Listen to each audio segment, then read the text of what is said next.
Բարի երեկո հարգելի հետևորդներ, եթերում ABC լուրերն է, ես Գառնիկ Թաֆյանն եմ, կարևորը նախամարոտ։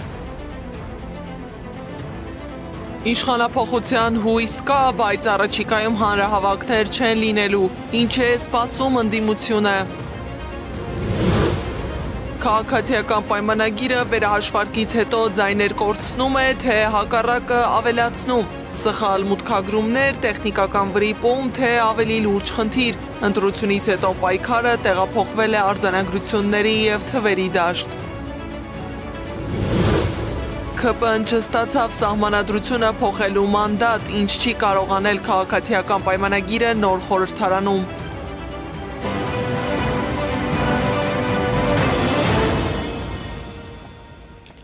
Հսկող դատախազը որոշում է կայացրել վերացնել Արթուր Օսիպյանի նկատմամբ կիրառված խափանման միջոց կալանքը։ Դատախազը հաշվի է առել քաղաքացիական հասարակության մի խումբ ներկայացուցիչների Օսիպյանի նկատմամբ երաշխավորություն ստանձնելու պատրաստակամության վերաբերյալ գլխավոր դատախազին և հսկող դատախազին ուղղված միջնորդությունները։ Հիշեցնեմ, որ Արցախի հեղափոխական կուսակցության նախագահ Արթուր Օսիպյանն արդեն 20 օր է հացադուլ է անում։ Փաստաբանի փոխանցմամբ Օսիպյանի մոտ նկատվում են թուլություն և գլխապտույտ, իսկ նա հրաժարվում է նաև բուժզննումից։ Ազատ են արձակել նաև Արտակ Ավետիսյանին և նրա նկատմամբ կիրառել են վարչական հսկողություն հանրային խոսքի արգելքի պայմանով։ Հիշեցնեմ, որ մայիսի 12-ին Շենգավիթում քաղաքացիական պայմանագրի քարոզարշավի ժամանակ Նիկոլ Դավաճան բղաված բլոգեր Արտակ Ավետիսյանին հղի կնոջ աչքի առաջ բռնի բերման էին ենթարկել ոստիկանության բաժին։ Մայիսի 14-ին խուզարկել էին նրա տունը, իսկ հաջորդ օրը դատարանը որոշել էր կալանավորել նրան 1 ամսով։ Իսկ Գագիկ Ծառուկյանի փեսա Կարապետ Գուլոյանի նկատմամբ խափանման միջոց է ընտրվել տնային կալանքը և 20 միլիոն դրամ գրավը։ Մեղադրանքի հիմքում արգելքի տակ գտնվող գույքը վնասելն է։ Հատկանշական է, որ այս պատմության մասին դեռևս նախընտրական քարոզարշավի ընթացքում հրապարակային հայտարարություններ արել Նիկոլ Փաշինյանը։ Դիլիջանում կայացած հանդիպման ժամանակ նա հայտարարել էր, որ Գուլոյանի տունն արդեն պետական սեփականություն է, սակայն վերջինս Փաշինյանի ձևակերպամբ գնացել ու տնից գողություն է արել, ինչի հետևանքով հարուցվել է նոր քրեական գործ։ Ընտրությունն ավարտվել է, բայց թվերի շուրջ պայքարը դեռ շարունակվում է։ Վերահաշվարկի ընթացքում քաղաքական ուժերը հրապարակում են արձանագրություններ, որոնք նրանց պնդմամբ չեն համընկնում կենտրոնական ընտրական հանձնաժողովի հրապարակած տվյալների հետ։ Իշխանությունն ասում է, ընտրության արդյունքներն արտացոլում են քաղաքացիների կամքը։ Ընդդիմությունը հակառակը պնդում է, որ բազմաթիվ տեղամասերում արձանագրվել են լուրջ անհամապատասխանություններ։ Խոսքը մարդկային սխալի, տեխնիկական վրիպակի, թե համակարգային խնդրի մասին է ռեպորտաժում։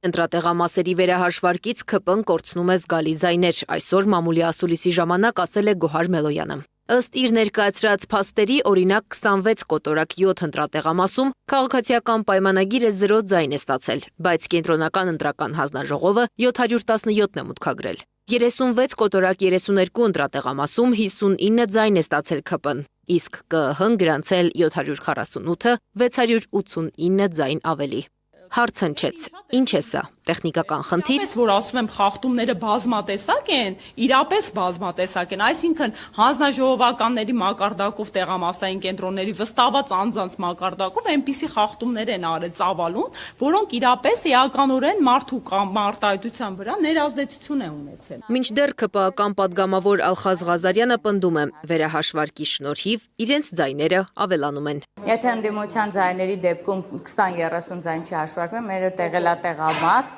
20-30 ձայն, եթե ընտրատեղամասում մեր մոտ եղել է, ասենք 100-ից 150 ձայն, որ չի հաշվարկվել, ոչ թե չի հաշվարկվել, այլ տեխնիկական սխալ եղել, քանի որ ձեռքով են մուտքագրումներ անում, հնարավոր է տողերի խախտում։ Հանրապետությունում հունիսի 7-ին անցկացված խորհրդարանական ընտրության վերաբերյալ կենտրոնական ընտրական հանձնաժողովի հրապարակած նախնական արդյունքները չեն արտահայտում ընտրության իրական պատկերը, պնդում է Մելոյանը։ Ասուլիսին եկել էր ընտրախախտումների ապացույցներով։ Այստեղ տեսախցիկները ի դեպ մի շարք տեղամասային կենտրոններում տեսախցիկները կապարակնքել ենք ու նորից փոկել են որոշ տեղամասային կենտրոններում հրաժարվել են անգամ կապարակնքեն։ Հիմա քաղաքացիական այս սևազգեստ տղամարդը քաղաքացիական պայմանագրի վստահված անձն է։ Խնդրեմ։ Անընդհատ տեսեք։ Գալիս է քաղաքացիները քվեարկում են, վերևից պարբերաբար ընտրողներին վերահսկում է եւ ուղղորդում է։ Օրինակ, սա նորմալ է։ Տեղանցին վստահված անձիկ չեն փորձել միջամտել հանձնաժողովի։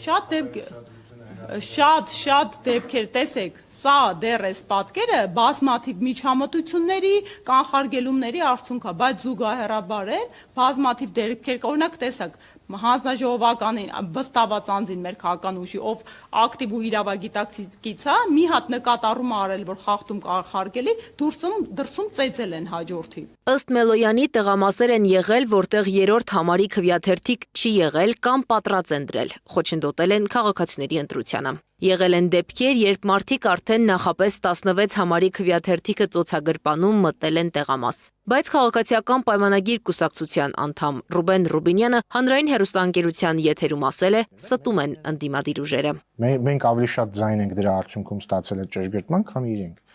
Իսկ կեղծիքների մասին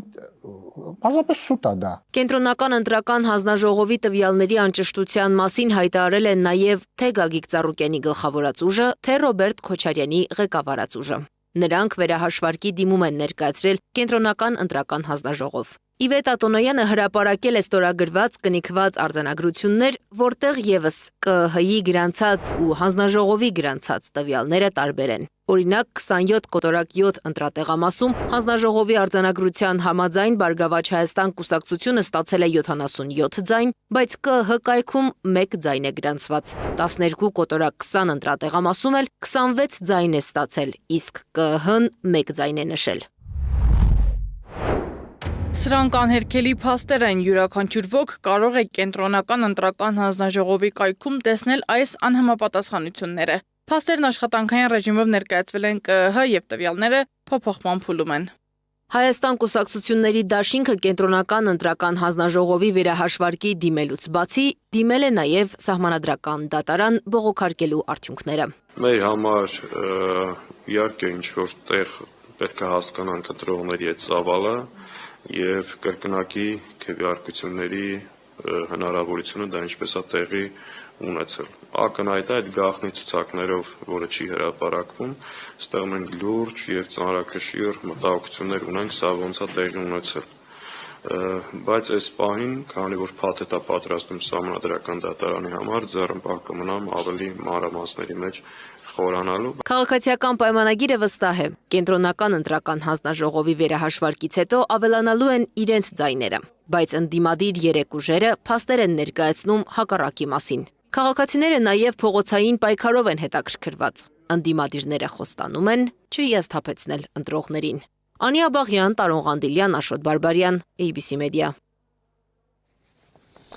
ԿՊ-ն հենց ընտրության գիշերը շտապեց հայտարարել, թե հաղթել է եւ կարող է միանձնյա կառավարություն ձևավորել։ Սակայն ընտրությանը հաղթելը միշտ չէ, որ նշանակում է ստանալ այն ամենը, ինչ ցանկանում ես։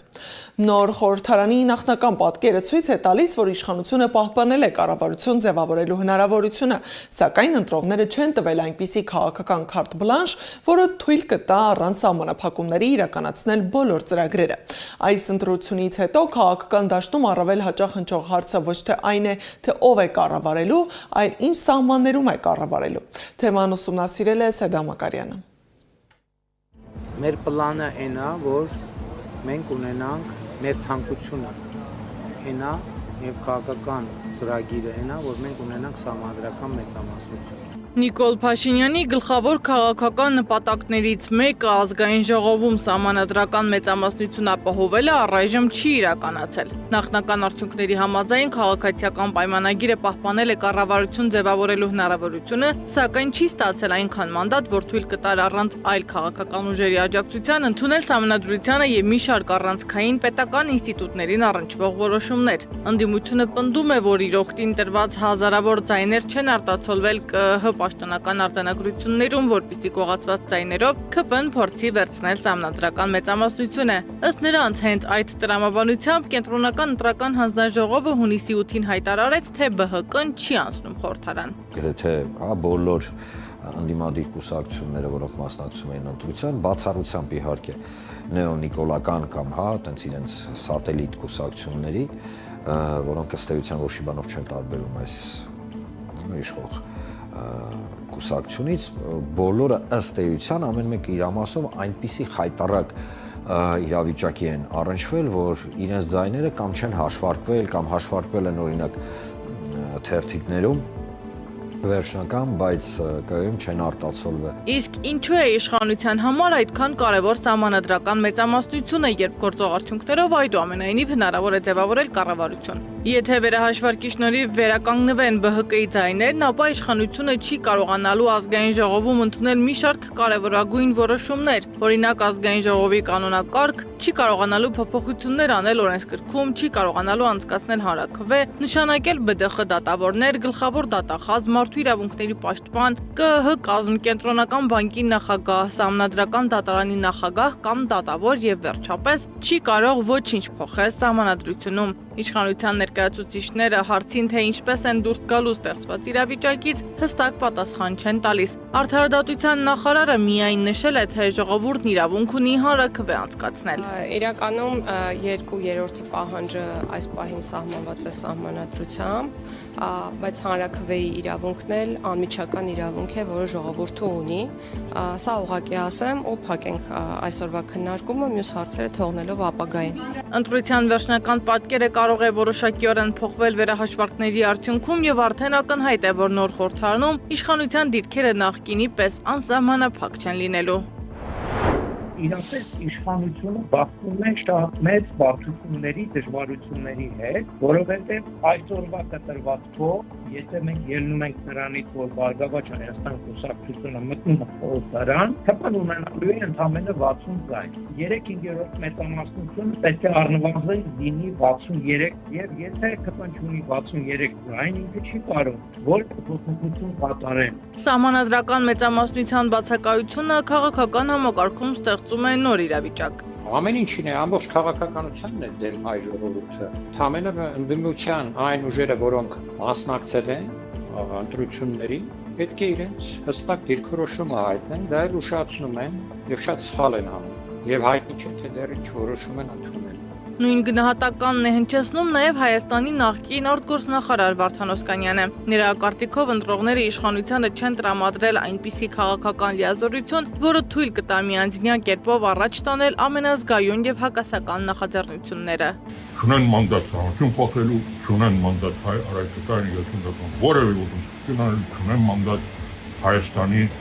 զարգացման ամբողջականությունը խախտելու։ Սա կարևոր հանգամանք է, եկեք արձանագրենք եւ ես ոչ եմ անում բոլորին, որ մենք իսկապես դիմացրենք այն հետաքրքիր ոդությունները, որ իշխանությունները բարտավորվել են, խոստացել են, որ պետք է անեն, ուղղակի դա թույլ չտան։ Իսկ քաղաքագետի համոզմամբ քաղաքացիները քվեարկել են այնպես, որ երկրում պահպանվեն քաղաքական հակակշիռն ու զսպման մեխանիզմները։ Պետք է ֆիքսել այդ խորհրդարանի եւ այս ընտրությունների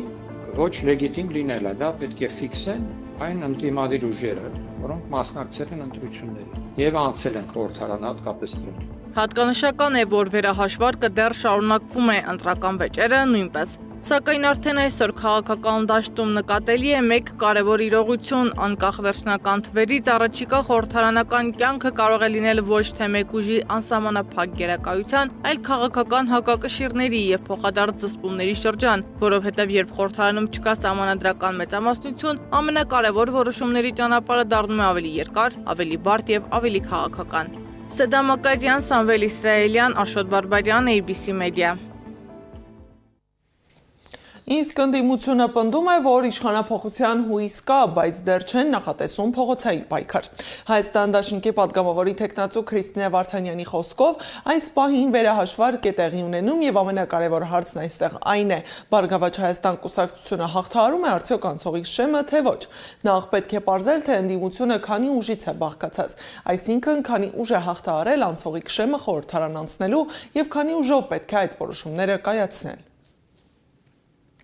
Իշխանափոխության հույս ունենք, վերջնական ընտրությունների արդյունքները երբ պարզ կլինեն, մոտակա հանրահավաքներ չեն լինելու, վերջնական ընտրությունների արդյունքները իրականում ամսի 14-ի դրությամբ պարզ կլինի պատկերը, բայց դրանք դեռ վիճարկվելու են սահմանադրական դատարանում, դա էլ է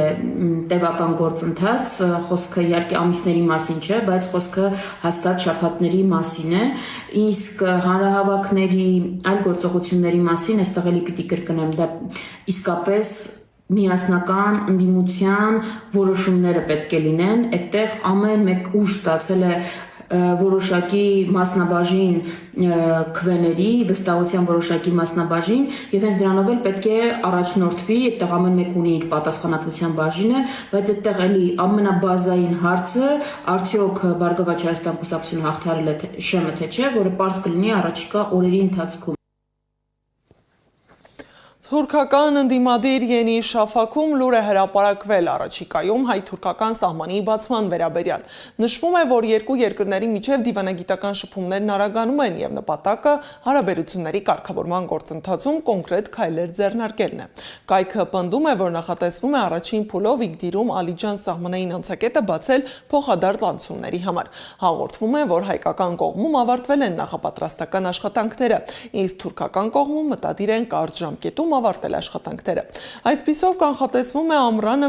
կմեկնարկեն ցամաքային փոխադարձ անցումները եւ առևտուրը։ Ըստ կայքի սահմանային անցակետերի բացումը, ինչպես սպասվում է, կվերաձևավորի երկու երկրների միջև տրանսպորտային եւ առևտրային ցանցը։ Ենի Շաֆակի պնդմամբ ուղիղ առևտրի մեկնարկով նախատեսվում է, որ լոգիստիկ ծախսերը կնվազեն, ապրանքներն ավելի արագ կհասնեն շուկա եւ առևտրաշրջանառության ծավալը կարճ ժամանակում կհասնի մինչեւ $1 միլիարդ։